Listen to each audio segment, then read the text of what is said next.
अच्छा जब तुम्हारा पीर साहब आओ थे तो पीर साहब का चूमे के लिए कति धक्कम धुक्का होते बताओ।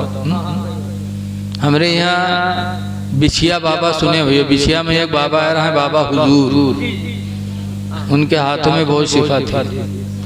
कई दफा गए तकरीरों की, यहाँ हुआ जलसा करवाए बाबा, लेकिन उनके मुंह नहीं देख पावा।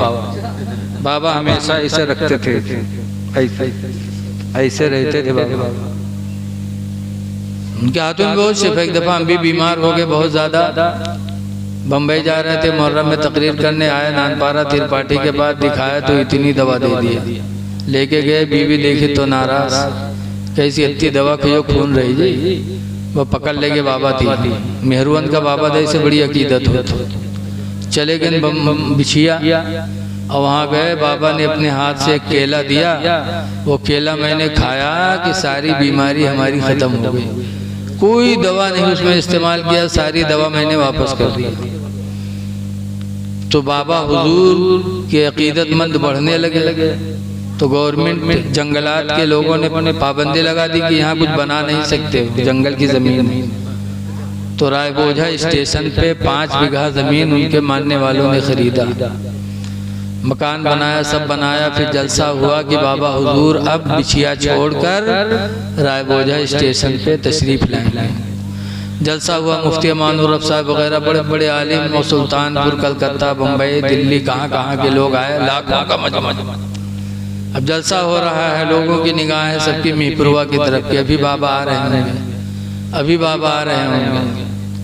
हल्की सी ठंडी रहे, वारे सब देखे, इतने में एक बुढ़ू बाबा ठंडी में यहाँ वैसे मुंह लपेटे और जलसा सुना आवत रहा। बस देखे बस अब टूट पड़े उन पर।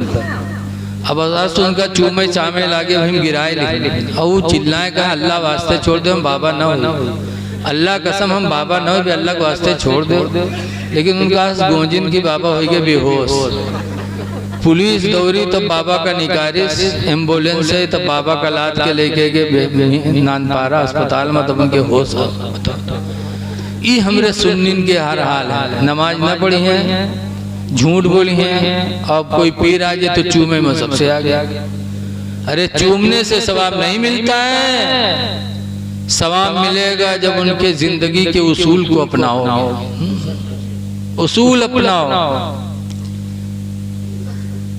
हज और उम्रा ये दोनों अमल ऐसे हैं कि अल्लाह के रसूल ने भी हज किया, उम्रा किया। हुजूर मक्का से निकले, लोगों ने तंग कर दिया, जान के दुश्मन हो गए, तो सरकार को हुक्म हुआ कि मक्का छोड़ दो। मक्का छोड़कर मदीना गए, 6 साल मदीना रहे। उसके बाद 1400 सहाबा को लेकर उम्रा करने के लिए मक्का तशरीफ लाए।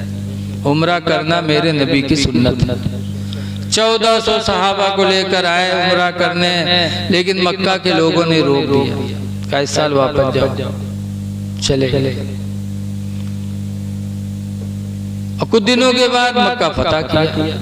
बहरहाल वो पूरी दास्तान नहीं कहना है, लेकिन एक बात उसमें कहेंगे कि जब हुजूर को वापस किया तो हुजूर ने जिद नहीं किया कि नहीं मैं उम्रा करूंगा। लोगों ने कहा इस साल आप नहीं कर सकते, कहा ठीक। कहा वापस जाना होगा, कहा ठीक।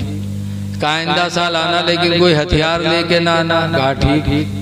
कहा आपके मदीने का कोई आदमी हमारे मक्का आएगा तो हम लोग नहीं वापस करेंगे, उसको रोक लेंगे मक्का में, कहा ठीक। कहा हमारे मक्का का आदमी आपके मदीना जाएगा तो आपको लौटाना पड़ेगा, कहा ठीक। जो कहते थे अल्लाह के रसूल सब सुलह करते चले जाते थे। हजरत उमर रज़ियल्लाहु ताला अन्हु को ये बात बड़ी नागवार गुजरी कि हमारा आदमी आएगा तो रोक लेंगे, इनका आदमी जाएगा तो हमें वापस करना पड़ेगा। तो खड़े हो गए, सरकार से कहा अल्लाह के रसूल क्या हम लोग हक पर नहीं है? कहा बेशक हक पर। तो कहा ये दब कर सुलह क्यों हो रही है? ये सुलह दब के क्यों हो रही है कि हमारा आदमी आए तो ये रोक ले, इनका आदमी जाए तो हमें वापस करना पड़े। तो हजरत अबू बकर रज़ियल्लाहु अन्हु आगे बढ़े और उमर के सीने पे हाथ मारा, कहा उमर इल्जिम गरज़हु, इनके दामन को पकड़ लो, फ़इन्नहु रसूलुल्लाह, पर बेशक अल्लाह के रसूल है। जो ये कह रहे हैं उसी में कामयाबी है। सुलह हो गई और 2 ही साल के बाद अल्लाह ने वो उरूज अता फरमाया कि 10,000 की फौज ला करके और मक्का को मेरे नबी ने फतह कर लिया। हजरत इब्राहिम बिलाल आए, काबा की छत पे चढ़े, अजान पुकारी और जैसे अल्लाह अकबर की आवाज सुनी कि सारे लोग अपने घरों से निकलकर और इस्लाम को कबूल कर लिया। पता चला कि सुलह में जीत है। सुलह में आज मुकदमा हो रहा है, 2 लोग उनका सुलह नहीं कर रहे हैं, कह रहे चाहे जमीन बिकाई जाए, चाहे जो हो जाए। अरे नहीं, ये जीत नहीं है, जीत इसमें है कि सुलाहियत सुलाहियत करोगे कामयाब हो।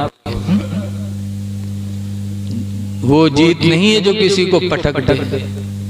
हदीस पाक में मेरे पैगंबर फरमाते हैं शदीदु पहलवान वो नहीं है अल्लज़ी यसरो जो दूसरे को पटक दे, बल शदीदु बल्कि पहलवान तो वो है अल्लज़ी यमलकु अला नफ्सिही इंदल ग़ज़ब जो गुस्सा के वक्त अपने नफ्स पर कंट्रोल कर ले।